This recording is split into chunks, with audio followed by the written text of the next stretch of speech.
Hi இப்போ welcome to my channel. இன்றைக்கி நம்ம பார்க்க போகிறது 11th கெமிஸ்ட்ரி ஃபிசிக்கல் கெமிஸ்ட்ரி கூடிய ப்ராப்ளம்ஸ் தான் பார்க்க போகிறோம். கொஸ்டினுக்குள்ளே போயிடலாம். Write the balanced chemical equation for KC. இப்போது கேசி கொடுத்துட்டாங்க. இந்த கேசியை வச்சு நம்ம ஒரு பேலன்ஸ்டு கெமிக்கல் ஈக்குவேஷனை மேக் பண்ணணும். ஓகேவா? சரி, ஒரு ரியாக்ஷன்னா எப்படி இருக்கும்? ரியாக்டன்ட் இருப்பாங்க இந்த சைடு யார் இருக்கணும்? ப்ராடக்ட் இருக்கணும். ஓகேவா? ரியாக்டன்ட் தான் ப்ராடக்ட் வரணும். சரி, ஸோ இப்போ இது ஒரு ஈக்குலிபிரியம் ரியாக்ஷன், கண்டிப்பாக ரிவர்சிபிள் ஆரோ போடணும். ஓகேவா? சரி, இப்போது இது யார் ரியாக்டன் யார் ப்ராடக்ட்?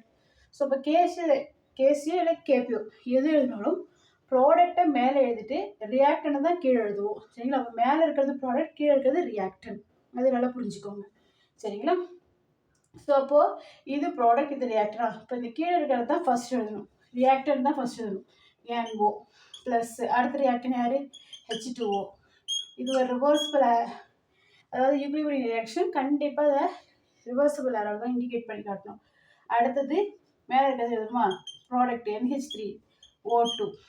அதுக்கப்புறம் இந்த ஸ்கொயர் ப்ராக்கெட் மேலே இருக்கிற நம்பரை போடுங்க.